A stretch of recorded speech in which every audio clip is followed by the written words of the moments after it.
મિત્રો, ગઈકાલે આપણે ધોરણ 12 યુનિટ 2 દ્રાવણોના લેક્ચર નંબર 7માં છેલ્લે આપણા પેમ્ફલેટના 29 સુધીના પ્રશ્નો 30મો પ્રશ્ન મેં ચલાવ્યો હતો, પણ એ ઉપર છેલ્લો હતો. હવે આજે એની ઉપર આપણે એમાં ડીપમાં જઈશું. તો 29 નંબરનો પ્રશ્ન, 29 નંબરનો પ્રશ્ન છે એઝિયોટ્રોપ મિશ્રણ અથવા એઝિયોટ્રોપ દ્રાવણ એટલે શું?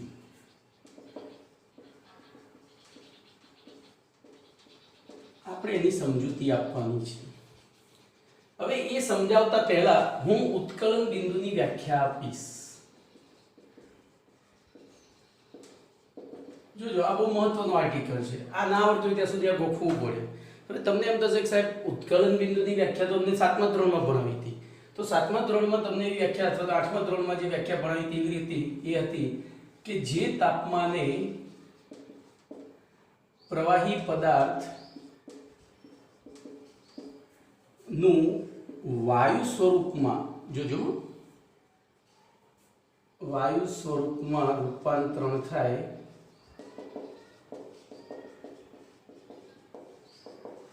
એટલે કે આપણી ભાષામાં લખીએ તો જે તાપમાને પ્રવાહી પદાર્થ ઉકળવા લાગે તે તાપમાનને જે તે પ્રવાહી પદાર્થનું ઉત્કલન બિંદુ કહે છે. આ વ્યાખ્યા ખોટી નથી, બરોબર? ખોટી નથી, પણ અધૂરી છે. ધ્યાન રાખજો. ફરીથી, જે તાપમાને પ્રવાહી પદાર્થનું વાયુ સ્વરૂપમાં રૂપાંતરણ થાય. હવે પહેલું તો આપણે વાયુ સ્વરૂપ અને બાષ્પ સ્વરૂપ વચ્ચેનો તફાવત સમજવો પડશે. ધ્યાન એ રાખજો. હું એક પાત્રમાં પાણી લઉં અને એ પાણીનું શરૂઆતનું તાપમાન, ધારો કે હાલ આપણે 25°C લઈએ છીએ. બોલો, 25°C પણ અહીંયા પાણીની બાષ્પ હશે,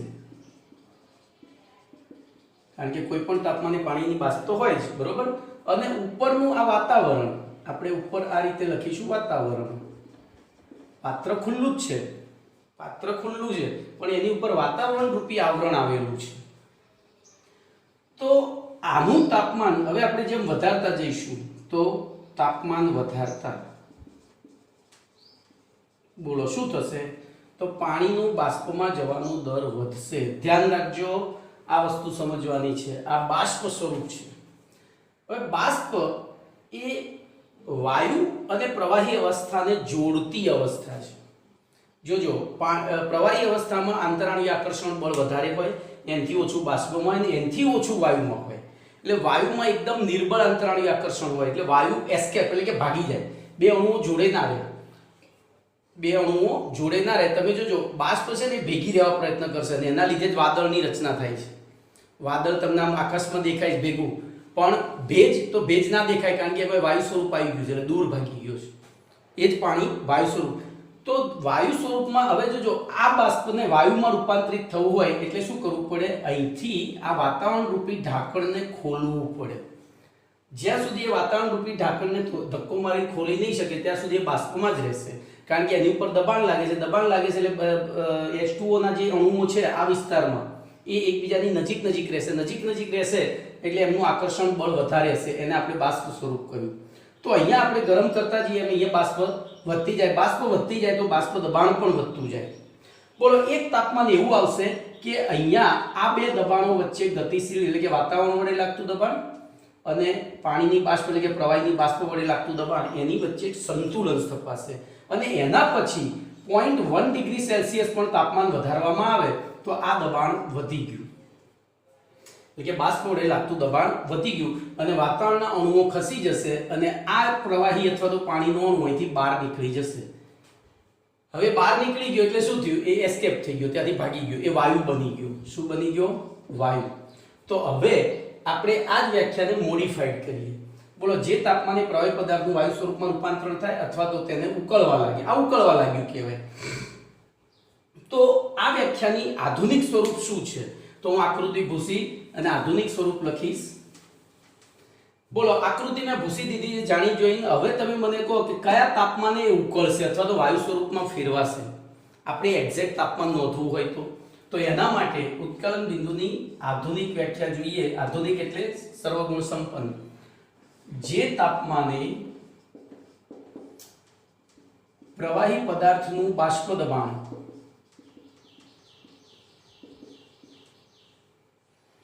તે પ્રવાહી પદાર્થ ઉપર લાગતા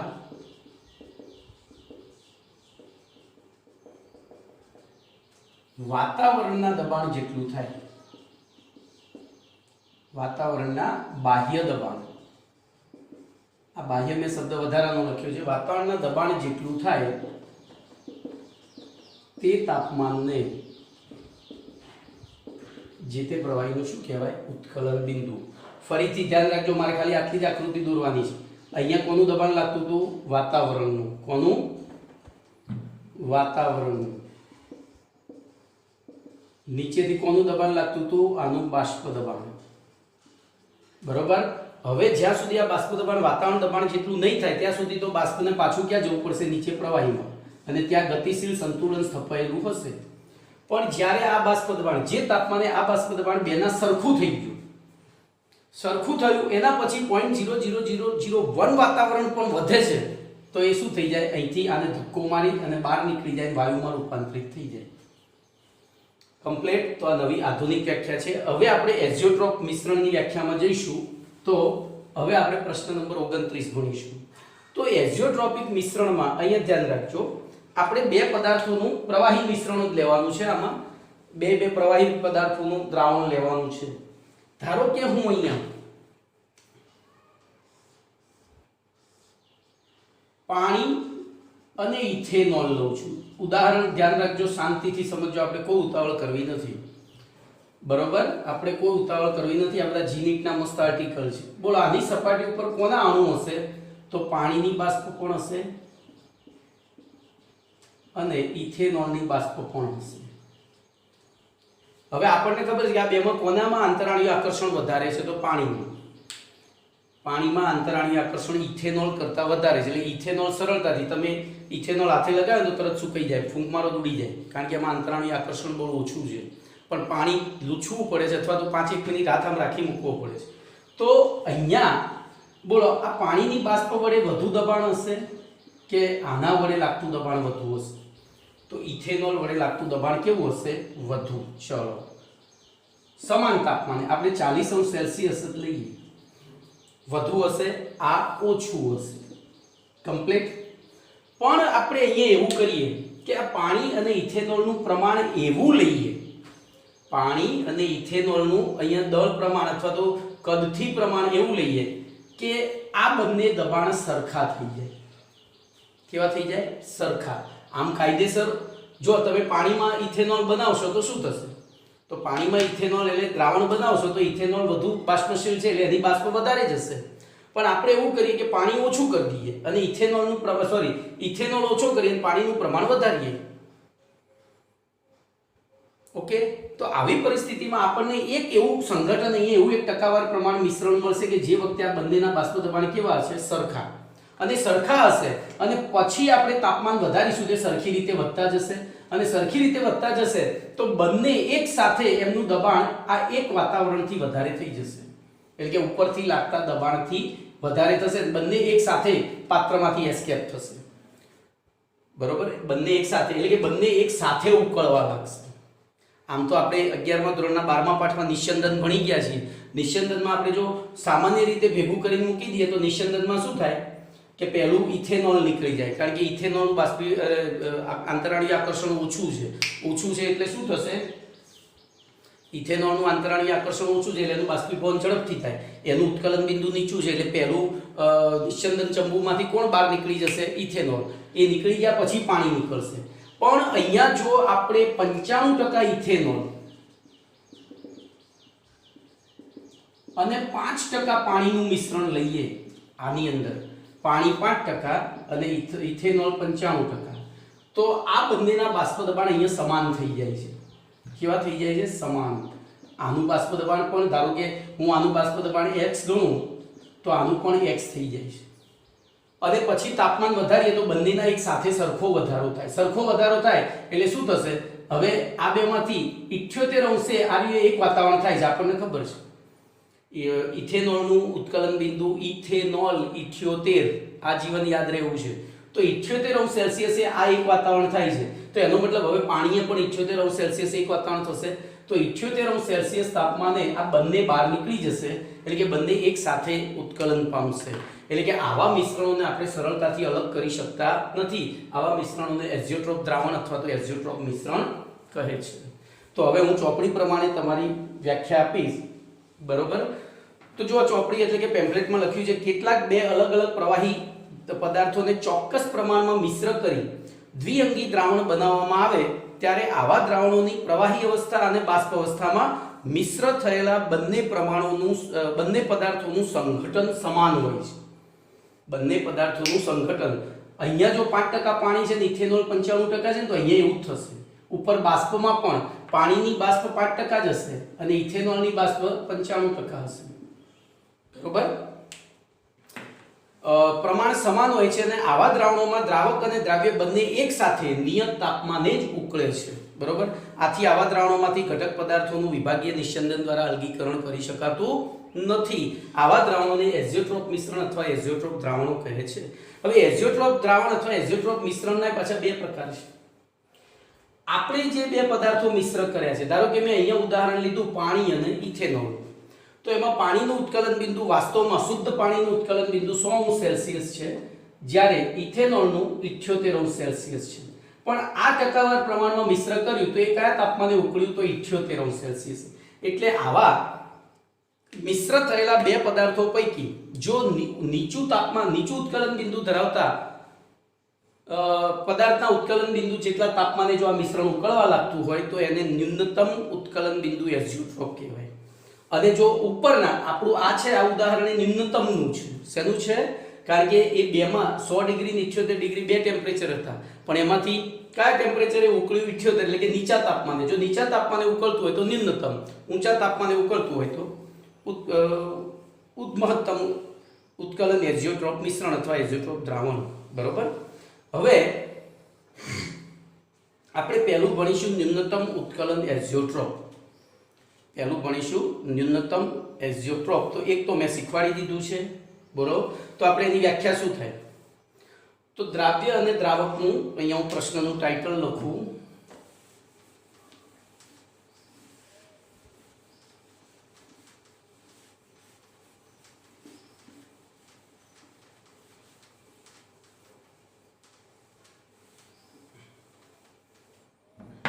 તો આપણો પહેલો પ્રશ્ન પૂરો થયો. હવે 29 નહીં, 30મો હતો.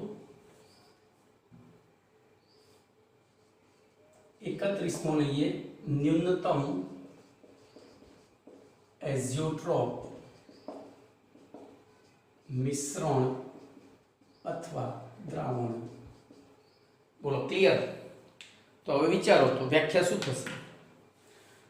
તો દ્રાવ્ય અને દ્રાવકનું ચોક્કસ પ્રમાણ ધરાવતા જે દ્રાવણ, આપણે અહીંયા લીધું તો એ જ ઉદાહરણ લઈએ તો પાણી અને ઇથેનોલ. પાણી એટલે દ્રાવક અને ઇથેનોલ એટલે દ્રાવ્ય. એનું ચોક્કસ પ્રમાણ, તો પાણી 5% અને ઇથેનોલ 95%. મિશ્રણ એટલે કે પ્રમાણ ધરાવતા દ્રાવણો રાઉલ્ટના નિયમથી ધન વિચલન દર્શાવતા હોય. જોજો, રાઉલ્ટના નિયમથી ધન વિચલન દર્શાવતા હોય. હવે ધન વિચલન દર્શાવતા હોય એટલે આલેખ કેવો થાય? જોજો, હું રેન્ડમલી દોરું છું. આ સૈદ્ધાંતિક આલેખ થયો. આ કયો આલેખ થયો? બાષ્પ દબાણ વિરુદ્ધ મોલ અંશનો આલેખ કેવો થયો? સૈદ્ધાંતિક આલેખ. પણ ધન વિચલન દર્શાવતો એટલે આ જે રેખા છે એ આમ મળે ઉપરની તરફ, આ રેખા આમ મળે અને આ રેખા આમ મળે. એટલે કે એમનું બાષ્પ દબાણ જે હોવું જોઈએ એના કરતાં કેવું થાય છે? વધારે. કેવું થાય છે? હોવું જોઈએ એના કરતાં વધારે.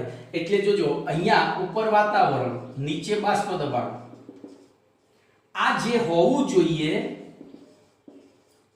તેના કરતાં વધુ છે, બરોબર? આ તો અચળ જ છે, એક વાતાવરણ જ છે. તો પછી આપણે આને ગરમ કરીશું તો બોલો, જે હોવું જોઈએ એના કરતાં વધારે છે, એના કારણે બોલો ગરમ કરીશું તો કયા તાપમાને ઉકળશે? તો જે તાપમાને ઉકળવું જોઈએ એના કરતાં નીચા તાપમાને. કારણ કે ઓછું તાપમાન આપીશું તો આ બાષ્પ દબાણ એક વાતાવરણ થઈ જશે અને આને ધક્કો મારી ખસેડીને બહાર નીકળી જશે. બોલો, ક્લિયર? તો હવે આની અંદર આપણે ઉદાહરણ યાદ રાખવાના રહ્યા. ફરીથી એકવાર હું વ્યાખ્યા બોલું છું. દ્રાવ્ય અને દ્રાવકનું ચોક્કસ પ્રમાણ ધરાવતા જે દ્રાવણો રાઉલ્ટના નિયમથી ધન વિચલન મહત્તમ ધન વિચલન દર્શાવતા હોય, એટલે કે આવા દ્રાવણોમાં આવેલા બે અલગ અલગ પ્રવાહી પદાર્થ પૈકી જેનું ઉત્કલન બિંદુ નીચું હોય તે પ્રવાહી પદાર્થના ઉત્કલન બિંદુ જેટલા તાપમાને, જેટલા અથવા તેનાથી નીચા તાપમાને એ દ્રાવણ જો ઉકળવા લાગતું હોય તો એવા દ્રાવણને ન્યૂનતમ ઉત્કલન બિંદુ એઝિયોટ્રોપ મિશ્રણ અથવા દ્રાવણ કહે છે. દાખલા તરીકે સુક્રોઝની આથવણ પ્રક્રિયા તમે 12મા ધોરણના 11મા પાઠમાં વસ્તુ ફરી ભણશો. આપણે ઇથેનોલનું જે ઔદ્યોગિક ઉત્પાદન કરીએ છીએ, તમે કદાચ 8 9 10માં ભણી પણ આવ્યા છો સુક્રોઝની આથવણ પ્રક્રિયા દ્વારા. તો સુક્રોઝની આથવણ પ્રક્રિયા કરીએ એટલે પહેલું ગ્લુકોઝ અને ફ્રુક્ટોઝ મળે, પહેલું ઇન્વર્ટેજ મળે. તો અહીંયા હું લખું છું, તમને બોલેલું કરતા જોયેલું વધારે આવડે. તો C12H22O11 આ સુક્રોઝ એટલે ખાંડ, એનું ઇન્વર્ટેજની હાજરીમાં બરોબર આથવણ કરીએ ત્યારે C6H12O6 વત્તા C6H12O6 એટલે કે ગ્લુકોઝ અને ફ્રુક્ટોઝનું મિશ્રણ મળે છે. ગ્લુકોઝ અને ફ્રુક્ટોઝનું મિશ્રણ મળે છે. હવે આ C6H12O6 એટલે કે ગ્લુકોઝ અથવા ફ્રુક્ટોઝ ને આપણે ઝાયમેજની હાજરીમાં ફરીથી આથવણ કરીએ, એનું ઝાયમેજની હાજરીમાં આથવણ કરીએ ત્યારે ઇથેનોલ C2H5OH અને CO2 વાયુ મળે છે. C2H5OH CO2 બરોબર. હવે બેલેન્સ આપણે નથી કરવું તો આની અંદર જો પાણી પણ મળે છે, CO2 અને H2. તો આ જે મિશ્રણ મળ્યું એમાં CO2 તો ઉડી ગયો, વાતાવરણ વાયુ છે, પણ આ બેનું પ્રારંભિક મિશ્રણમાં પાણીની અંદર 10% જ ઇથેનોલ હોય છે, એટલે કે 10% ઇથેનોલનું જલીય દ્રાવણ મળે છે. જો એનું પ્રારંભિક નિસ્યંદન કરીએ તો પ્રારંભિક વિભાગીય નિસ્યંદન અથવા તો નિસ્યંદન કરતા આપણને 95% ઇથેનોલનું જલીય દ્રાવણ મળે છે. અને એનું આગળ નિસ્યંદન કરતા તો 100% ઇથેનોલ પ્રાપ્ત થતો નથી. ખાસ ધ્યાન રાખજો, પ્રાપ્ત થતો નથી. બોલો કેમ પ્રાપ્ત નહીં થતો હોય? કેમ પ્રાપ્ત નહીં થતો હોય? તો આ 95% ઇથેનોલનું જળીય દ્રાવણ એ એઝિયોટ્રોપિક મિશ્રણ બની ગયું, અને એઝિયોટ્રોપિક મિશ્રણમાં બંને પદાર્થો એક સાથે ઉકળે. એટલે આમાં શું થતું હતું, 10% ઇથેનોલ હતું એટલે પહેલા ઇથેનોલ બહાર નીકળી જતો હતો, પાણી પડી રહેતું હતું. એના કારણે ઇથેનોલનું પ્રમાણ વધતું ગયું. કેટલું થયું? 95%, જે શુદ્ધ બહાર નિસ્યંદન દ્વારા નીકળ્યો. પણ એનું પછી ફરીથી નિસ્યંદન કરવા ગયા તો એમાં કોઈ મેળ પડ્યો નહીં. તો આ થયું તમારું ન્યૂનતમ ઉત્કલન બિંદુ એઝિયોટ્રોપ. આવા બીજા બે ઉદાહરણો છે જે ગોખવા પડશે તમારે. બે નથી, આમ તો 3 છે. પહેલું છે 71.69% પ્રોપેનોલ અને 28.31% પાણી. હવે જોજો ભાઈ, આ જે ઉદાહરણો છે ને એને એક મસ્ત રીતે એસવીજીએમ, કેમ તો આ બધું પ્રાયોગિક રીતે નક્કી થાય ને આપણે થિયોરિટિકલી ભણી રહ્યા છીએ, આટલું યાદ રાખજો. પ્રાયોગિક રીતે જે વસ્તુ નક્કી થતી હોય એને થિયોરિટિકલી ભણવી હોય તો ગોખવી પડે. ચલો, એના પછીનો બીજો પ્રશ્ન. તો પેમ્ફલેટમાં જે ઉદાહરણો આપ્યા છે એ બધા મસ્ત રીતે યાદ રાખવાના, બરોબર? સરસ રીતે યાદ. તો આપણો પ્રશ્ન નંબર 32. બોલો, મહત્તમ, અહીંયા મારે ભૂલ થઈ છે લખવામાં, ન્યૂનતમ ઉત્કલન બિંદુ એઝિયોટ્રોપ મિશ્રણ અથવા દ્રાવણ. એવી રીતે મહત્તમ ઉત્કલન બિંદુ એઝિયોટ્રોપ મિશ્રણ અથવા દ્રાવણ. બોલો, મોટાભાગના વિદ્યાર્થીઓને બીજો પ્રશ્ન જાતે આવડી ગયો હશે, મોટાભાગના વિદ્યાર્થીઓને. બોલો, આનાથી બિલકુલ ઊંધું લખવાનું છે. તો શું લખીશું? દ્રાવ્ય અને દ્રાવકનું ચોક્કસ પ્રમાણ ધરાવતું દ્રાવણ કે જે રાઉલ્ટના નિયમથી, જો પેલામાં મહત્તમ ધન વિચલન હતું તો આમાં મહત્તમ ઋણ વિચલન દર્શાવતું હોય. ઋણ વિચલન દર્શાવતું હોય એટલે આપણે ખાલી, હું અહીંયા આટલો જ આલેખ દોરીશ, એ આ રહ્યો, આપણે આનાથી મતલબ છે, બરોબર? તો અહીંયા આ સૈદ્ધાંતિક બાષ્પ દબાણ છે, પણ એ બાષ્પ દબાણ પ્રાયોગિક રીતે કેવું આવ્યું? ઓછું. એટલે કે જેટલું હતું એના કરતા, ધ્યાન રાખજો, આ વાતાવરણનું દબાણ, નીચેથી બાષ્પ દબાણ, આ જે હોવું જોઈએ એના કરતા કેવું છે? ઓછું છે. ઓછું છે એટલે એને એક વાતાવરણ કરવા માટે વધુ તાપમાન આપવું પડશે, અને વધુ તાપમાન આપવું પડે તો અહીંયા ઉત્કલન બિંદુ જે હોવું જોઈએ એના કરતા કેવું થયું? ઊંચું ગયું. તો આને કહેવાય મહત્તમ ઉત્કલન બિંદુ એઝિયોટ્રોપ. તો હવે આપણે ટેક્સ્ટ બુક પ્રમાણે વ્યાખ્યા જોઈએ. બોલો શું થશે? ફરી એકવાર. તો દ્રાવ્ય અને દ્રાવકનું ચોક્કસ પ્રમાણ ધરાવતું દ્રાવણો કે જે રાઉન્ડના નિયમથી મહત્તમ ઋણ વિચલન, એટલે કે શક્ય એટલો આ આલેખ નીચે મળે, મહત્તમ ઋણ વિચલન દર્શાવતા હોય, એટલે કે આવા દ્રાવણોમાં બે પ્રવાહી પદાર્થ પૈકી જેનું ઉત્કલન બિંદુ ઊંચું છે તે ઉત્કલન બિંદુ જેટલા તાપમાને અથવા તેનાથી ઊંચા તાપમાને આખું દ્રાવણ ઉકળતું હોય તેવા દ્રાવણોને મહત્તમ ઉત્કલન બિંદુ એઝિયોટ્રોપ મિશ્રણ અથવા એઝિયોટ્રોપ દ્રાવણ કહે છે. આના ઉદાહરણમાં પણ 68% નાઇટ્રિક એસિડ અને 32% પાણીનું મિશ્રણ છે. બરોબર.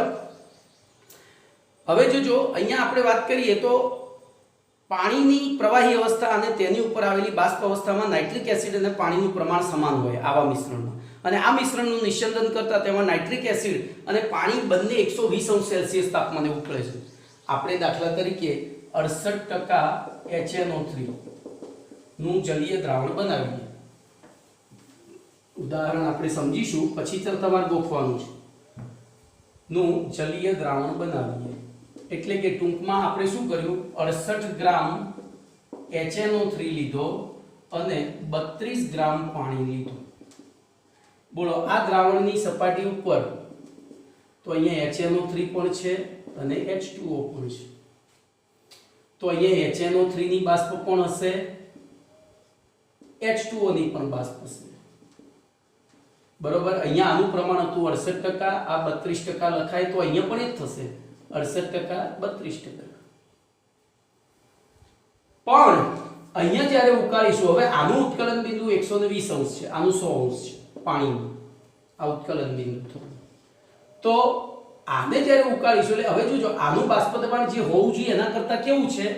મહત્તમ ઋણ વિચલન દર્શાવે છે. ઋણ વિચલન દર્શાવે છે કે જેવું હોવું જોઈએ એના કરતા ઓછું છે, અને ઓછું છે એના કારણે અહીંયા આપણે એને એક વાતાવરણ કરવા માટે વધુ તાપમાન આપવું પડશે, અહીંથી વધુ ગરમ કરવું પડશે. તો બોલ, આ બેમાંથી કયા તાપમાને ઉકળશે? તો ઊંચા તાપમાને અથવા એના કરતા ઊંચા તાપમાને.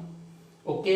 તો આ થયું તમારું મહત્તમ ઉત્કલન બિંદુ એઝિયોટ્રોપ મિશ્રણ. આ ઉપરાંત એમાં બીજા ઉદાહરણો છે, 57% HCl અને 43% પાણી, પછી 20.3% HI અને 79.7% પાણી, પછી ત્રીજું છે 71.6% HCl HClO4 અને 28.4% પાણી. તો આ ત્રણ ઉદાહરણો જે આપ્યા છે વધારાના એ તમારે ગોખવાના છે મસ્ત રીતે. ઓકે. 2 મિનિટ તમે રિવાઇન્ડ કરી, અથવા તો હું સ્ટોપ કરું છું, મને તરસ લાગી છે.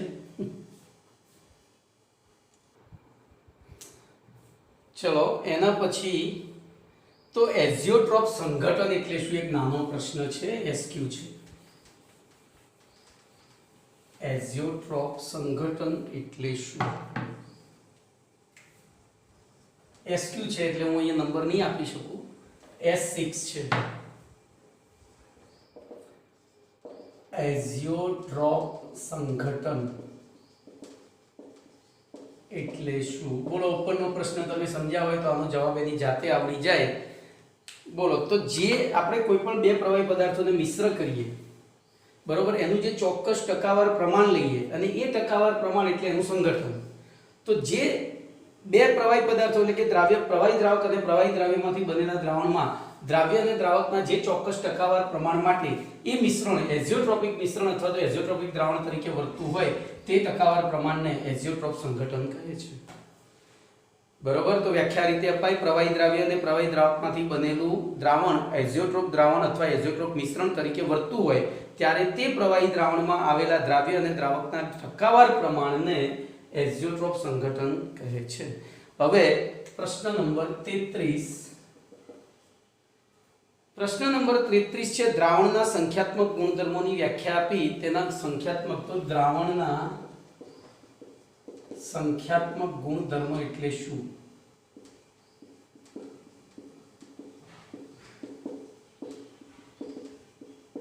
અને તેના પ્રકાર.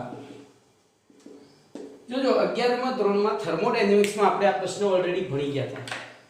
માત્રાત્મક ગુણધર્મ અને વિશિષ્ટ ગુણધર્મ. બોલો માત્રાત્મક ગુણધર્મ કોને કહેવાય? તો જે ગુણધર્મ પ્રણાલીમાં રહેલા દ્રવ્યના જથ્થા ઉપર આધારિત હોય. જે ગુણધર્મો પ્રણાલીમાં રહેલા દ્રવ્યના જથ્થા ઉપર આધારિત હોય એને માત્રાત્મક ગુણધર્મ કહેવાય. જેમ કે દળ, કદ. બોલો દળ અને કદ, તો જેમ અણુઓની સંખ્યા વધતી જાય, જથ્થો વધતો જાય, એમ શું થતું જશે? એ મૂલ્યો વધતા જશે. તો માત્રાત્મક અથવા સંખ્યાત્મક એના વિશિષ્ટ ગુણધર્મો. તો પ્રણાલીના જે ગુણધર્મો પ્રણાલીમાં રહેલા દ્રવ્ય કણોની સંખ્યા ઉપર આધારિત ન હોય એને કહેવાય વિશિષ્ટ ગુણધર્મો. તો આપણે અહીંયા દ્રાવણના સંખ્યાત્મક ગુણધર્મોની વ્યાખ્યા આપવાની છે. તો દ્રાવણના છે એટલે દ્રાવણમાં હવે જોજો અહીંયા હું સરળ રીતે તમને એ વસ્તુ સમજાવીશ. બોલો શરબત નું ગળ્યાપણું બોલો શેની ઉપર આધાર રાખે? તો શરબતમાં ઓગળેલી ખાંડના પ્રમાણ ઉપર, એટલે કે ખાંડના જથ્થા ઉપર. તો દ્રાવણના સંખ્યાત્મક ગુણધર્મ તો આ ગળ્યાપણું એ શરબત એટલે કે દ્રાવણનો સંખ્યાત્મક ગુણધર્મ થયો. ચલો એવી રીતે શરબતનો રંગ અથવા તો કોઈ પણ દ્રાવણનો રંગ, પાણીમાં બનાવેલું દ્રાવણ હોય તો પાણી તો રંગવિહીન છે, બરોબર? તો એની અંદર આપણે દ્રાવણ બનાવીને દ્રાવણ જો રંગીન હોય તો એ રંગની તીવ્રતા એ પણ કેવો ગુણધર્મ થશે? જેમ જેમ દ્રાવ્ય પદાર્થનો જથ્થો વધતો જશે એમ એમ એમાં તમને ગળપણ રંગ વધતો જશે. તો આ કેવા ગુણધર્મો થયા? તો દ્રાવણના સંખ્યાત્મક ગુણધર્મો થયા. તો હવે ટેક્સ્ટબુક પ્રમાણે આપણે વ્યાખ્યા જોવા જઈએ તો પ્રવાહી દ્રાવકમાં ઘન દ્રાવ્ય, જો આ વસ્તુ પ્રવાહી દ્રાવકમાં ઘન દ્રાવ્ય ઓગળેલું હોય ત્યારે જ આપણે લાગુ પાડીએ છીએ. જો કે બધાને લાગુ પડે પણ ચોપડી પ્રમાણે જઈએ તો પ્રવાહી દ્રાવકમાં ઘન દ્રાવ્ય ઓગળીને દ્રાવણ બનાવવામાં આવે ત્યારે દ્રાવણના કેટલાક ગુણધર્મોના મૂલ્યોમાં વધારો કે ઘટાડો થાય છે. અને અહીંયા થતો આ વધારો કે ઘટાડો દ્રાવણમાં ઓગળેલા જે તે દ્રાવ્ય પદાર્થના જથ્થા ઉપર આધારિત હોય છે. એટલે કે એના કણોની સંખ્યા. જોજો જથ્થો શબ્દ અહીંયા ના પકડતા, ભલે ચોપડીમાં જથ્થો લખ્યો હોય પણ આપણે તો અહીંયા વ્યાખ્યા લખું જ છું. ચલો, દ્રાવણના જે ગુણધર્મો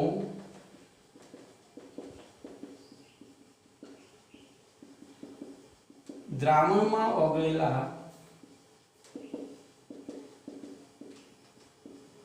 દ્રાવ્ય પદાર્થના દ્રાવ્ય કણો ની સંખ્યા ઉપર આધારિત હોય તેવા ગુણધર્મોને અહીંયા હું અંડરલાઈન કરીશ. દ્રાવ્ય કણોની સંખ્યા ઉપર આધારિત હોય, બરોબર? તો હવે આપણે જઈએ તો એમાં કયા ગુણધર્મોને દ્રાવણના સંખ્યાત્મક ગુણધર્મો કહે છે? તો એમાં 4 ગુણધર્મો છે. એક દ્રાવણના બાષ્પ દબાણમાં થતો સાપેક્ષ ઘટાડો. જો હું હવે આ બધું પૂછી નાખું છું. દ્રાવણના બાષ્પ દબાણમાં થતો સાપેક્ષ ઘટાડો, ઘટાડો નહીં સાપેક્ષ ઘટાડો, એ આપણે પછી ડિટેલમાં ચર્ચા કરીએ છીએ. બીજું છે ઠાર બિંદુમાં થતો ઘટાડો, ત્રીજું છે ઉત્કલન બિંદુમાં થતો વધારો અને ચોથું છે દ્રાવણનું અભિસરણ દબાણ. તો એમાં સૌથી પહેલો આપણે લઈશું પ્રવાહી દ્રાવકમાં ઘન દ્રાવ્ય ઓગળીને બનાવેલા દ્રાવણના બાષ્પ દબાણમાં થતો સાપેક્ષ ઘટાડો. તો એનું ઉદાહરણ દ્વારા સમજાવીશ પહેલા, પછી થિયરી આપણે જઈએ છીએ. બોલો, હું 3 દ્રાવણના નમૂના લઉં છું.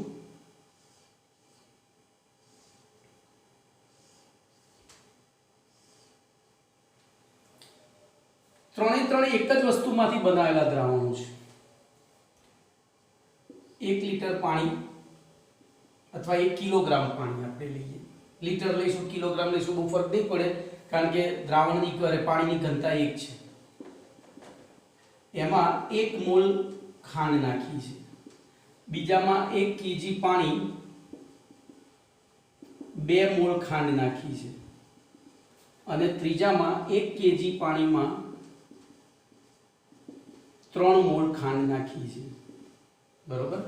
બોલો આ કયું દ્રાવણ બન્યું? એક મોલર બન્યું કે એક મોલર બન્યું? પહેલું તો એક મોલર ખાંડનું જદ્રા કહેવાય. શું કહેવાય? એક મોલર ખાંડનું જદ્રા. એવી રીતે એક મોલર બે મોલર ખાંડનું જદ્રા, 3 મોલર ખાંડનું જદ્રા એટલે જલીય દ્રાવણ. બરોબર. બોલો આની સપાટી ઉપર પાણીના મુક્ત અણુ કેટલા હશે? તો આપણે ટકાવાર પ્રમાણે 10% લેખે ગણીએ. આ 1 મોલ, આને 1000 અણુ ગણીએ, આને 100 અણુ ગણીએ. બોલો અહીંયા 10% લેખે 90 અણુ હશે, કારણ કે આમાં 900 અણુ. ધ્યાન રાખજો, ફરીથી લઉં, 1000 અણુ પાણી અને સામે 100 અણુ ખાંડ કરી દો, આપણને ખ્યાલ આવે એવી રીતે. એવી રીતે અહીંયા પણ 1000 અણુ પાણી અને 200 અણુ ખાંડ થશે. અહીંયા 1000 અણુ પાણી અને 300 અણુ ખાંડ થશે. તો A, B અને C 3 દ્રાવણો છે આપણી પાસે. બોલો આની ઉપર બાષ્પરૂપ H2O કેટલા હશે અણુ? તો જો 1000 માંથી 100 તો કોની તરફ આકર્ષાઈ ગયા? ખાંડ તરફ. મુક્ત કેટલા રહ્યા? તો મુક્ત અણુ 900. બોલો અહીંયા 800, અહીંયા 700. હવે એમાં 10% લેખે બાષ્પીભવન થતું હોય તો અહીંયા 90 અણુ બાષ્પ હશે, અહીંયા 80 અણુ હશે, અહીંયા 70 અણુ હશે. તો બોલો આ ત્રણેયમાંથી કોનું બાષ્પ દબાણ વધારે થયું? તો જેમ સાંદ્રતા ઓછી એમ બાષ્પ દબાણ વધારે. સાંદ્રતા ઓછી એમ બાષ્પ દબાણ વધારે. પણ આપણું ટાઇટલ છે બાષ્પ દબાણમાં થતો સાપેક્ષ ઘટાડો. તો આપણે અહીંયા ચોથું ઉદાહરણ લેવું પડે, શુદ્ધ પાણી. અને શુદ્ધ પાણીમાં 100 અણુનું જ બાષ્પ દબાણ હશે. તો આ જે ઘટાડો થયો, જે હોવું જોઈએ એના કરતાં ઘટ્યું, એટલે કે 10 જે થયો એને ઘટાડો કહેવાય. હવે એ ઘટાડામાંથી સાપેક્ષ ઘટાડામાં જવું હોય તો જે ઘટાડો થયો એને મૂળભૂત વડે ભાગવું પડે. તો બોલો આનો સાપેક્ષ ઘટાડો કેટલો થશે? તો 90 - 100 એટલે 100 - 90/100 એટલે તો હું આખું જ લખું છું 90/100 બરાબર. બોલો આ સાપેક્ષ ઘટાડો કહેવાય. આ સાપેક્ષ ઘટાડો એટલે કે થતો ઘટાડો ભાગ્યા પ્રારંભિક મૂલ્ય. તો બોલો 0.1 થયો, 0.01 થયો સાપેક્ષ ઘટાડો. બોલો એકના અહીંયા કેવો થશે? તો 100 - 80/100 એટલે 0.02 થયો. એક મિનિટ, મારી ભૂલ નહીં થતી ને, 10/100 એટલે 0.1 જ થશે, મારી ભૂલ થઈ છે. આ 0.2 થયો. બોલો એવી રીતે આ 100 - 70/100 એટલે 30/100 એટલે 0.3 થયો. તો જુઓ તો આ સાપેક્ષ ઘટાડો કેવો થયો? તો જેમ સાંદ્રતા વધતી ગઈ એમ સાપેક્ષ ઘટાડો પણ વધતો ગયો છે. બરોબર. તો આ થયો તમારો સંખ્યાત્મક ગુણધર્મ.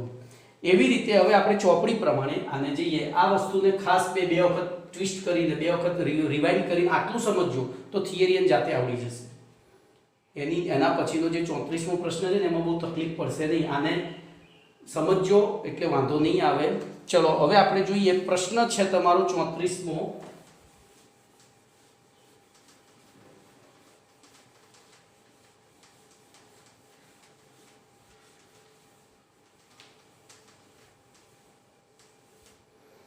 ચોત્રીસમો પ્રશ્ન છે પ્રવાહી દ્રાવકમાં ઘન દ્રાવ્ય ઓગાળી બનાવેલા દ્રાવણના બાષ્પ દબાણમાં થતો સાપેક્ષ ઘટાડો સમજાવી તેની ઉપયોગિતા. હું લખું છું, પ્રશ્નનું ટાઇટલ નથી લખતો, ખાલી બાષ્પ દબાણમાં થતો સાપેક્ષ ઘટાડો સમજાવો એમ. બાદમાં થતો સાપેક્ષ ઘટાડો સમજાવો. મેં ઓલરેડી સમજાવી દીધો છે. બરોબર. હવે આપણે એને લખવાનું છે સૈદ્ધાંતિક રીતે એટલે કે થિયરિટિકલ રીતે. તો રાઉટના નિયમ પ્રમાણે કોઈપણ દ્રાવણમાં દરેક બાષ્પશીલ પદાર્થનું બાષ્પ દબાણ, આંશિક બાષ્પ દબાણ તેના મોલ અંશના સમપ્રમાણમાં હોય છે. દાખલા તરીકે ધ્યાન રાખજો, અહીંયા હું પેટ્રોલ અને ગઈકાલે ભણ્યા હતા પેટ્રોલ અને કેરોસીન લઉં છું. બોલો આનું બાષ્પ દબાણ PP અને આનું PK થશે.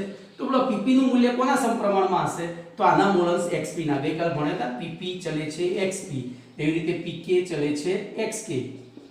એટલે આપણે શરૂઆત અહીંથી કરવાની છે રાઉટના નિયમ પ્રમાણે. કોઈપણ દ્રાવણમાં રહેલા બાષ્પશીલ ઘટકનું બાષ્પ દબાણ તે દ્રાવણમાં રહેલા તે બાષ્પશીલ ઘટકના મોલ અંશના સમપ્રમાણમાં હોય છે. બરોબર. હવે આપણે અહીંયા જે દ્રાવણની વાત કરવાના છે એમાં એક દ્રાવ્ય પદાર્થ કેવો છે તો ઘન છે અને દ્રાવક પ્રવાહી છે. તો એનો મતલબ અહીંયા આપણે લખીશું ઘન દ્રાવ્ય અને પ્રવાહી દ્રાવકના મિશ્રણ દ્વારા બનેલા દ્રાવણનું બાષ્પ દબાણ તેમાંના બાષ્પશીલ પ્રવાહી દ્રાવકના મોલ અંશના સમપ્રમાણમાં થાય. તો આટલો પરિચય ફરીથી એક વખત મગજમાં પરિચય લખો. તો રાઉટના નિયમ પ્રમાણે કોઈ પણ બાષ્પશીલ પદાર્થનું બાષ્પ દબાણ તેના મોલ અંશના સમપ્રમાણમાં હોય છે.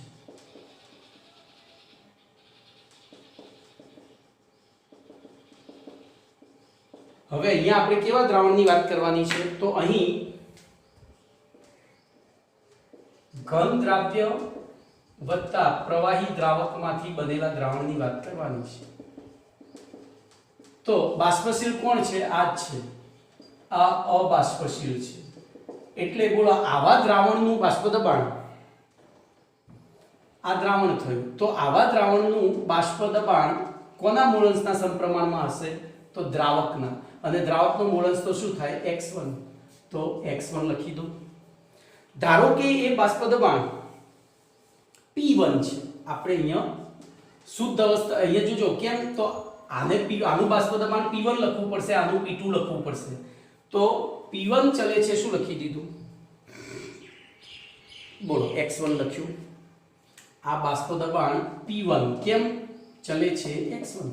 કારણ કે બે પદાર્થોમાં આ તો અબાષ્પશીલ છે એટલે તો P2 તો આવશે જ નહીં. તો P1 ચલે છે x1 લખ્યું. હવે જો આનું શુદ્ધ અવસ્થામાં આપણે અહીંયા ચલનમાંથી ક્ષમતામાં આવીએ તો P1 બરાબર કોઈ અચળાંક મૂકવો પડે અને એ અચળાંક આપણે ભણી ગયા છીએ. શું મૂકીએ છીએ? એની શુદ્ધ અવસ્થામાં બાષ્પ દબાણ P1 0. બરોબર. આથી બોલો દ્રાવણના બાષ્પ દબાણમાં થતો સાપેક્ષ ઘટાડો જોજો. આ થઈ ગયું તમારું દ્રાવણનું બાષ્પ દબાણ. આ શું થઈ ગયું? દ્રાવણનું બાષ્પ દબાણ. તો બાષ્પ દબાણમાં થતો ઘટાડો કેટલો થશે? તો અહીંયા હું લખું છું, ધ્યાન રાખજો. થોડું ચોપડીથી દૂર જઉં છું. અહીંયા લખીશ. બોલો શુદ્ધ અવસ્થામાં દ્રાવકનું બાષ્પ દબાણ P1 0 છે. બરોબર. અહીંથી આપણને મળ્યું P1 ચલે છે P1 0 અને બરાબર ઇન્ટુ x1. તો આ જે મળ્યો એ બાષ્પ દબાણ આમ આવા દ્રાવણનું બાષ્પ દબાણ બરાબર P1 બરાબર P1 0 ઇન્ટુ x1. બરોબર. તેથી આવા દ્રાવણના બાદમાં થતો ઘટાડો બોલો કેટલો થયો? તો મૂળભૂત રીતે આપણે એની અંદર ઘન પદાર્થ ઓગાળ્યો એ પહેલા એ કેટલો હતો? શુદ્ધ અવસ્થામાં P1 0 હતું. તો P1 0 P1 લખાય. P1 0 P1 એમાં આપણે P1 ની આ કિંમત મૂકી દઈએ તો અહીંયા પહેલા તો ઘટાડો ડેલ્ટા P બરાબર P1 0 એમના એમ માઈનસ P1 ની 0 જગ્યાએ P1 0 ઇન્ટુ x1 લખાય. તેથી ડેલ્ટા P બરાબર આમાંથી P1 0 કોમન કાઢું તો 1 માઈનસ x1 થાય અને તેથી ડેલ્ટા P બરાબર P1 0 ઇન્ટુ x2 લખાય.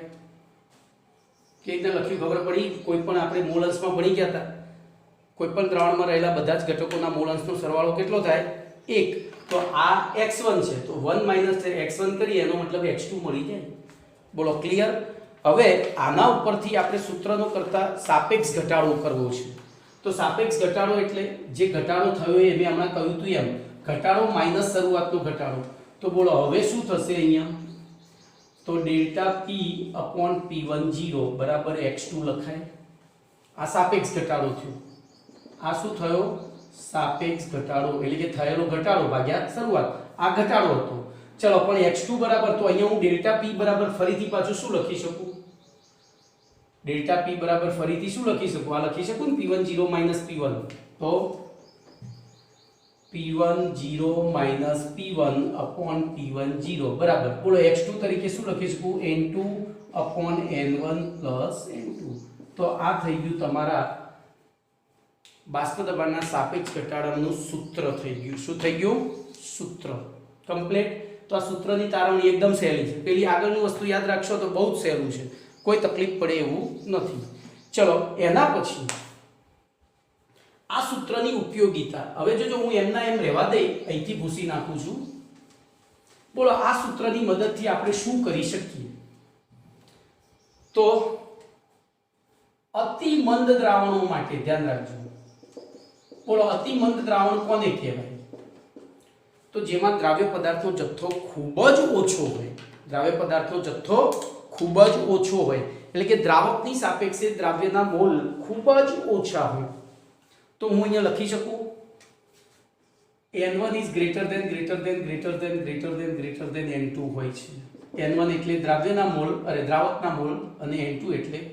તો બોલો આ સૂત્રમાં આપણે આથી n1 n2 માં કોને અવગણી શકાય? n2 ને અવગણતા. તો એ સૂત્રમાં બોલો હવે શું થઈ ગયું? p10 p1/p10 બરાબર n2 n1 થયું. પરંતુ આપણને એ પણ ખબર છે n2 બરાબર w2/mw2 અને n1 બરાબર w1/mw1. n1 n2 મોલ છે. મોલ એટલે દળ ભાગ્યા આણ્વીય દળ. તો એ કિંમતો આમાં મૂકી દઈએ તો બોલો p10 p1/p10 બરાબર n2 ની જગ્યાએ હું w2/mw2 કરું ગુણ્યા. હવે આ છેદમાં છે એટલે શું થશે? નીચે w1 અને mw1 આવશે. હું આના ઉપરથી સૂત્રનો કરતા mw2 ને કરી દઉં. સૂત્રનો કરતા કોને કરી દઉં? mw2 ને કરી દઉં. બરોબર. તો બોલો mw2 બરાબર શું થશે? આ ઉપર જતું રહ્યું તો w2 ગુણ્યા mw1 ગુણ્યા ચલો p1 0 થશે કારણ કે આ છે અહીંયા જશે. આની જગ્યાએ ફરીથી ડેલ્ટા p લખી દઉં અથવા તો કૌંસમાં એમના એમ જ રાખું p10 p1 ગુણ્યા બોલો w1 લખું. તો આ સૂત્રની મદદથી આપણે અજ્ઞાત પદાર્થ જેને આપણે ઓળખતા જ નથી એનો આણ્વીય દળ નક્કી કરી શકીએ. કેવી રીતે? ધારો કે તમે જંગલમાં ફરવા ગયા છો અને કોઈ ટુકડો મળી ગયો જેને તમે પહેલી વખત જોયો છે, તેનું આણ્વીય દળ કેટલું એ નક્કી કરવા માટે એને ઘરે લાવી જોજો પ્રયોગ કરવાનો છે. સૌથી પહેલા w1 ગ્રામ દ્રાવક લેવાનું. હું અહીંયા નંબર આપીશ 1. w1 ગ્રામ દ્રાવક લઈ એનું શુદ્ધ અવસ્થામાં બાષ્પ દબાણ p10 નોંધી લેવાનું. પહેલો પ્રયોગ આ રીતે કરવાનો. બરોબર. હવે દ્રાવક જે લીધો છે એનું આણ્વીય દળ તો આપણે જાણતા જ હોઈએ કારણ કે દ્રાવક આપણે જાતે પસંદ કરવાનું છે. બોલો 3 રાશિ થઈ ગઈ. બોલો પ્રયોગમાં શું કરીશું? સૌપ્રથમ w1 ગ્રામ જાણીતા આણ્વીય દળ વાળું દ્રાવક લઈ તેનું શુદ્ધ અવસ્થામાં બાષ્પ દબાણ p10 નોંધીએ. એની અંદર જે પેલો અજ્ઞાત પદાર્થ મળ્યો છે એનો w2 ગ્રામ વજન ઓગાળી દઈશું. ઓગાળ્યા પછી બનતા દ્રાવણનું બાષ્પ દબાણ p1 નોંધીશું. તો આ 3 અને આ 4 તો 1 2 3 4 સર્કલ બનાવવાનું છે. ફરીથી જો પ્રયોગની રીત પૂછાય 2 માર્ક્સમાં તો જાણીતા આણ્વીય દળ ધરાવતું w1 ગ્રામ દ્રાવક લઈ શુદ્ધ અવસ્થામાં તેનું બાષ્પ દબાણ p10 નોંધો. તેની અંદર w2 ગ્રામ અજ્ઞાત દ્રાવ્ય પદાર્થ ઓગાળી બનતા દ્રાવણનું બાષ્પ દબાણ p1 નોંધો અને મળતા બધા જ અવલોકોને આ સૂત્રમાં મૂકીએ તો બોલો p10 તો પહેલા નોંધાઈ ગયો તો બધા જ મૂલ્યો મળી ગયા. આપણે આ સૂત્રમાં કિંમત મૂકીશું તો પેલા અજ્ઞાત પદાર્થનું આણ્વીય દળ મળી જશે. Block complete. તો આ તમારી થિયરી અહીંયા પૂરી થઈ. હવે 2 દાખલા છે એ દાખલા તમે જાતે ગણજો. આપણે લાઈવ લેક્ચરમાં હું ગણાવીશ કારણ કે દાખલા અહીંયા મજા આવે એ લાઈવમાં જ મજા આવશે. ચલો એક નાનો પ્રશ્ન છે. પ્રવાહીના બાષ્પ દબાણ ઉપર તાપમાનની અસર સમજાવી ઉત્કલન બિંદુની વ્યાખ્યા આપો. બોલો મેં અહીંયા તમને ઓલરેડી એ શીખવાડી દીધું. ક્યારે? પેલું એઝિયોટ્રોપિક મિશ્રણ સમજાવવા માટે. એઝિયોટ્રોપિક મિશ્રણ સમજાવવા માટે ઓલરેડી મેં શીખવાડી દીધું હતું. તો બોલો પ્રવાહી પદાર્થનું બાષ્પ દબાણ તાપમાન વધે એમ શું થાય છે? વધે છે. અને તાપમાન ઘટે એમ બાષ્પ દબાણ ઘટે છે. તો જે તાપમાને પ્રવાહીનું બાષ્પ દબાણ એક વાતાવરણ એટલે 1.0 13 12 જેટલું થાય એ તાપમાને પ્રવાહી શું કરવા માંડે? તો બાષ્પમાંથી વાયુમાં જતું હતું. યાદ છે? અને બાષ્પમાંથી એટલે કે પ્રવાહીમાંથી વાયુમાં રૂપાંતરિત થતું હતું. એ તાપમાનને તો જે તે પ્રવાહી પદાર્થનું શું કહેવાય? ઉત્કલન બિંદુ. તો ઉત્કલન બિંદુની વ્યાખ્યા કઈ રીતે આપી શકાય? તો જે તાપમાને પ્રવાહી પદાર્થનું બાષ્પ દબાણ 1.01312 અથવા એક વાતાવરણ થાય તે તાપમાનને જે તે પ્રવાહી પદાર્થનું બાષ્પ દબાણ કહેવાય છે. ઓકે. ઉત્કલન બિંદુ કહે છે. તો અહીંયા હવે બહુ લાંબુ નહીં ચાલે કારણ કે ટાઈમ લિમિટ આઈ થિંક પૂરી થવા આવી છે. હું જોઈ લઉં 1 મિનિટ. 1-2 મિનિટ જેવું છે. 45 થી 50 મિનિટનું લેક્ચર બનાવું છે, એમાં ઓલરેડી 45 મિનિટ થઈ ગઈ છે. તો તમારા પ્રશ્ન નંબર 35 સુધીના પ્રશ્નો પૂરા થયા. એમાં 2 દાખલા છે. બીજું આપણે તો આજે તો તમારું લેક્ચર નહીં હોય, કાલે આવશે. તો એ પ્રમાણે જે પણ ચાલ્યું છે એને સમજી લો. જે ડિફિકલ્ટી હોય એ લખી રાખો, મને ગ્રુપમાં મોકલી દો. બરોબર, એ ડિફિકલ્ટી હું સોલ્વ કરાવીશ. ઓકે, ચલો, સી યુ અગેન ટુમોરો.